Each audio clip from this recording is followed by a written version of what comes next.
හරි අපි මුලින්ම ඕක ඕන් කරගන්නවා. ඊට පස්සේ බ්ලැක් අවුට් ගිහිල්ලා බ්ලැක් අවුට් එක ඔෆ් කරගන්නවා. ඊට පස්සේ පැනල් එක එක සැරයක් ඕන් උඩට උස්සනවා.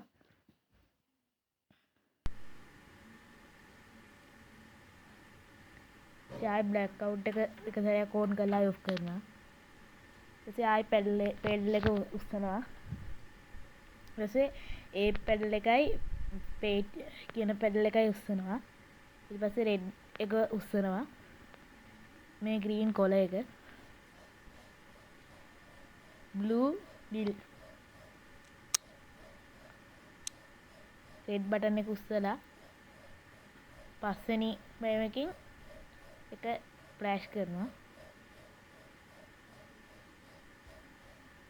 ඊට පස්සේ ග්‍රීන් පෑඩ් එක උස්සනවා. නිල් පෑඩ් එක උඩට උස්සනවා. ඒ ඔක්කොම බිමට දාලා 6 වෙනි එකෙන් අපිට කැමති පාට තෝරගන්නවා. ඊට 7 වෙනි එකෙන් ඒකේ ස්පීඩ් එක හදා ගන්නවා.